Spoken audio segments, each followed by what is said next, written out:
উঠেছে ছাদে তুলবি ছাদ থেকে নিচে তুলতেছে ওই দেখতে তিনতলায় ছাদে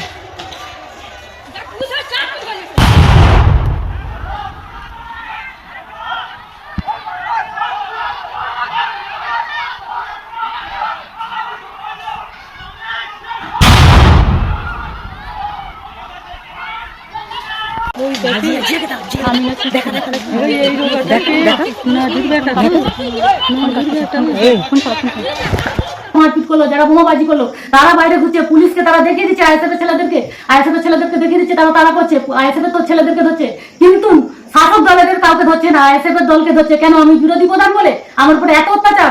আমি এর বিচার চাই। আমার স্বামীকে যেদিন ছাড়া হয় আমি এর বিচার চাই। আমার স্বামীকে ছাড়তে হবে। আমি এর বিচার চাই। প্রধান, আমার নাম আয়েশা বেগম। আমাদের এখানে একটা সকালবেলা ঝামেলা হয়েছে ভাই মাকে খোরাকি দেওয়ার জন্য। তো সেই ঝামেলাটাকে ওরা ইস্যু করে এক্স মেম্বার তার 7-8 ভাই মিলে সেখানে গিয়ে ঝামেলা করে ইট পেটকেল ছুঁড়ে সেখানে বোমাবাজি করেছে। করে ওরাই থানায় গিয়ে গিয়ে একটা রিপোর্ট বানিয়ে থানায় গিয়ে দেখিয়েছে যে এরকম প্রধান এই মারপিটটা করিয়েছে, কিন্তু আদৌ আমার স্বামী ওখানে ছিল না, আমার স্বামী ছিল অন্য জায়গায়। তো সেই জিনিসটা ওরা গিয়ে কেস করেছে, আমার স্বামীর নামে কেস করেছে, আমার ভাসুদের নামে কেস করেছে। তো ওরা করেছে, তো ইট পেটকেল ছোঁড়াছুড়ি করছে, মারপিটও করছে। পঞ্চায়েত ভোট থেকে শুরু করে আজও পর্যন্ত ওরা হেরে গেছে বলে ওটা সেটা বরদাস্ত করতে পারছে না। তো বরদাস্ত করতে না পারার জন্য আজও পর্যন্ত আমাকে জ্বালাচ্ছে। তো আমাকে কেস দিয়ে, মিথ্যে অভিযোগ দিয়ে, আমাকে মারধর দিয়ে, আমি ভোটের সময় আমি 1 মাস বাড়ি ছাড়া হয়েছিলাম, এখনো আমাকে জ্বালাচ্ছে। আর প্লাস আমি বাইরে বেরোলে আমাকে টোন টিটকিরি করে, গালাগালি খেসাখিসি করে, আমি চুপ করে থাকি, চলো গালাগালি করছে, আমি সেটা মাইন্ড করি না। এখন আমার স্বামী বাড়িতে ছিল, আমি জানি ওখানে ঝামেলা হয়ে গেছে।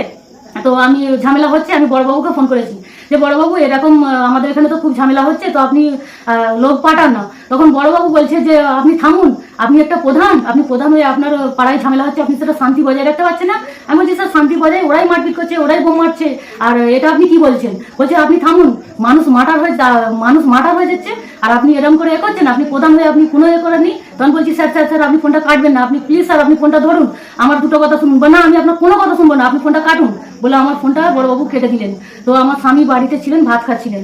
তো কিছু পুলিশ, তার সঙ্গে র্যাব ছিল, একটা পুলিশ ছিল, 2-3টে র্যাব ছিল, এসে আমার স্বামীকে টানতে টানতে বাড়ি থেকে নিয়ে যায়। আমি বলছি কেন আমার স্বামীকে নিয়ে যাচ্ছেন? বলছে যে না বড়বাবু বলেছে 2-একটা কথা বলে ছেড়ে দেবে। আমি আমার স্বামীর পিছন কাঁদতে কাঁদতে যাচ্ছি যে আমার স্বামীকে ছেড়ে দিন। স্যার আমি টিকেটের প্রধান। বলছে আপনি প্রধান হন আর প্রধানমন্ত্রী হন, আপনার কথা কি শুনতে হবে? বলে স্যার আমার স্বামীকে নিয়ে চলে গেছে। এখনো পর্যন্ত আমার স্বামীকে ছাড়ে না। আমি একটা জিনিস বলছি, আমি শাসক দলের প্রধান নই বলে আমার উপরে এত অত্যাচার কেন আমার উপরে এমন টর্চার করছে? আমি আর বিচার চাই। কেননা আমার উপরে পঞ্চায়েত ভোট থেকে শুরু করে আজও পর্যন্ত কেন আমার উপরে এরকম অত্যাচার করা হচ্ছে? এর কোনো স্টেপ নিতে হবে। কোনো পুলিশ প্রশাসন কিছু শুনছে না। ওদের ছেলেরা বাইরে ঘোরাঘুরি করছে, ওদের যারা মারপিট করলো, যারা বোমাবাজি করলো তারা বাইরে ঘুরছে, পুলিশকে তারা দেখিয়ে দিচ্ছে, আইএসএফের ছেলেদেরকে দেখিয়ে দিচ্ছে, তারা করছে, আইএসএফের তো ছেলেদেরকে ধরছে, কিন্তু শাসক দলের কাউকে ধরছে না, আইএসএফের দলকে ধরছে। কেন? আমি বিরোধী প্রধান বলে আমার উপরে এত অত্যাচার। আমি এর বিচার চাই। আমার স্বামীকে যেদিন ছাড়া হয় আমি এর বিচার চাই। আমার স্বামীকে ছাড়তে হবে।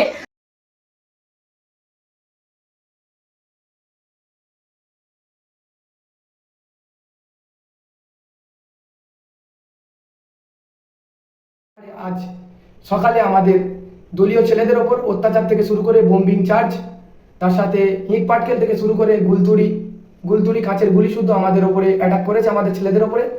সেটা পুলিশকে জানানো হয়েছে। পুলিশ নিরপেক্ষতার সাথে কাজ করা তো দূরের কথা, আমাদের প্রধান সাহেবা আমাদের থানার ওসি সাহেবকে ফোন করেছিলেন। তানাকে নাকি গরম দিয়ে ওসি সাহেব ফোন রেখে দিয়েছেন। ওসি সাহেব যেটা বলতে চেয়েছেন যে আপনারা এদেরকে মারধর করে আপনারাই অভিযোগ করছেন। ওসি সাহেবকে আমাদের এই ভিডিওর মাধ্যমে জানাতে চাই, আমাদের আইএসএফের ছেলেরা কোনোদিন এই কাজ করতে পারে না। বোম্বিং থেকে শুরু করে লাঠি মারা বা ইট পাটকেল ছোড়া, এটা আইএসএফের ছেলেরা কোনোদিন করতে পারে না। আপনি ভালো করে তদন্ত নিন, এবং বিগত দিনেও আপনি দেখেছেন। তো যেটা বলতে চাইছি, আমাদের প্রধান সাহেব আর স্বামীকে আপনার পুলিশ এসে অ্যারেস্ট করেছে। আপনি নিরপেক্ষতার সাথে কাজ করুন। আমাদের ছেলেদের যদি কোনো দোষ হয়ে থাকে, সেটা যদি ভুল করে থাকে, অবশ্যই ভুলকে ভুল বলে মেনে নেবো। তা বলে এই নয় আপনি যে টিএমসির হয়ে দালালি করবে, এটা আমরা কোনোভাবে মেনে নিতে পারবো না। তার কারণ ওদের যেটা পরিষ্কার, স্থানীয় বাসিন্দারা অভিযোগ করেছে যে যেই ছেলেগুলো বোম্বিং চার্জ করছিল তাদের নিজেদের বোমেতে ট্যাঙ্কে করে বোম নিয়ে আসছিল, সেই বোমেতে নিজেদের শরীরে ক্ষতি করেছে। সেটা আমাদের ওপরে চাপিয়ে দেবার চিন্তা ভাবনা থাকলে আমরা কোনোভাবে বরদাস্ত করব না। আপনি নিরপেক্ষতার সাথে কাজ করুন। এবং যেটা ভিডিওর মাধ্যমে বলতে চাই, এক পাড়ায় ঝামেলা হয়েছে, অপর পাড়াতে এসে আপনার পুলিশ এসে মহিলাদের ঘরে গালাগালি, সেখানে ভাতের থালায় লাথি এটা কোনোভাবে বরদাস্ত করা যাবে না। এরকমভাবে যদি চলতে থাকে আগামীতে আমরা পার্টির পক্ষ হইতে বৃহত্তর আন্দোলনে নামতে বাধ্য হব।